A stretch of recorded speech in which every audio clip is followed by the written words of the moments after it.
So this last video is going to be super quick. It's probably about 3 or 4 minutes. I just wanted to show you that clean up outliner stuff again one more time on the end table because you really need to do it for both of your objects, right?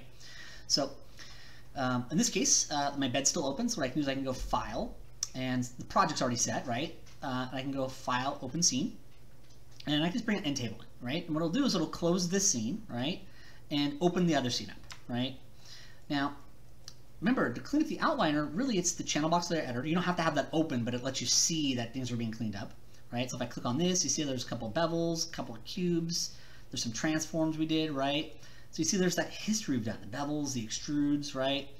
And so what I want to do is I just want to clean this up. So remember, go to Windows, Outliner, right? Windows menu right here, Outliner. That brings this up right here. Now this is cool because this lets us see everything in our scene. So if you ever wanted to say go to display, hide selection, right? So I'll hide that. You'll notice it's hidden. And I can go to display, hide selection again, it's hidden. And you'll notice that they're grayed out here, right? So in the outliner, sorry if you heard my cats, they were fighting. My wife was breaking them up. You see these cubes right here, right? They're grayed out in outliner. That means those are hidden, right? So if I go to display and I go to show last hidden, you notice how it only shows that last one that we hid? So if you have multiple objects hidden, last hidden is not really going to work for you. The cool thing though is Windows Outliner, right, brings this guy up. I can click on the darker gray ones and I can go to display, show, selection. So Outliner really gives you the ability to hide and show these things. So I figured I'd just mention that really quickly because Outliner's up and we can kind of talk about that a little bit. But in this case, we just want to clean the outliner up, right? So what I can do is I select everything, right? So I select all the objects, right? Make sure you're in object mode. Hold down right mouse button, object, right? Left click drag, because that's that box select, and make sure the box gets everything. Not necessarily the image plane. And then of course we can go to edit, delete by type history. And in this case, you'll see how it actually got rid of the history for all these objects, right? But you'll notice that it did not get rid of this group. So like I said, a lot of the times it does. Sometimes it doesn't, right? So how do you take care of that? Well, in this case, with Outliner up, right? Remember Windows Outliner. You just click on the group. Now, in Maya, a group you see in the outliner, right? And we'll talk about the groups more as we go along as well, so we'll get more in depth into them. But you'll notice there's kind of a red arrow and kind of like a parallelogram and this little plus. If you click on that plus, it actually opens the group up and you can see the other objects that are inside that group, right?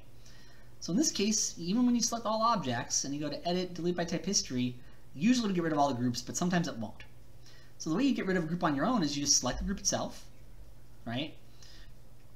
And you go to edit, ungroup. And there you go. In this case, there wasn't a group inside of a group, right? If you're combining and separating and doing booleans on the same objects, you might start to see groups inside of groups inside of groups. And so when you ungroup, you'll see more groups. Just keep going, right? Keep ungrouping, right? But that's how easy it is to ungroup. So at this point, just do a quick select everything, edit, delete by type history again, just to make sure all the history is deleted and everything.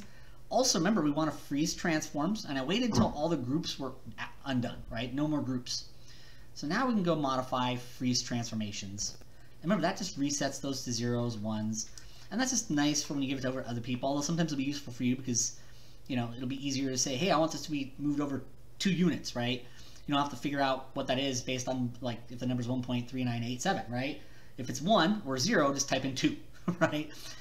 So that's what's cool about freezing transforms is it's easier to just type in double or triple numbers because things are already zeros, already ones, right? 3 times the size, just type in 3, right?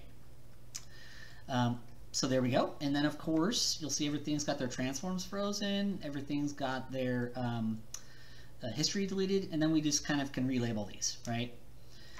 So that's going to be the leg. So I can double click on Outliner, right? We're just double click on the object Outliner. And then that allows you to name these. So that's kind of the lower part of the table. So double click and we'll say that lower shelf, right? There we go. Double click on that one. Just call this tabletop, right? And you don't have to use exactly the ones I'm using. Double click on that one, knob. But something fairly descriptive, you know. Double click on this, call it cabinet. There we go. And then the last one will be the drawer. Double click on that one, call it drawer. There we go.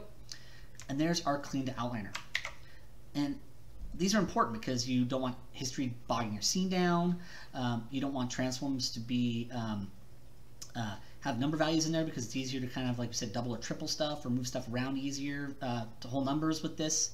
And even this provides just much better organization, right? You're often going to be working with a team, so you'll send this over to other people, and you don't want to give them a bunch of groups and stuff that's not labeled in the outliner, right? Groups in themselves can be great, particularly later projects will really go into groups and use them. But for now, kind of, we don't need them because they're just kind of making things messy, right? So this is about just getting us some good organization. All right.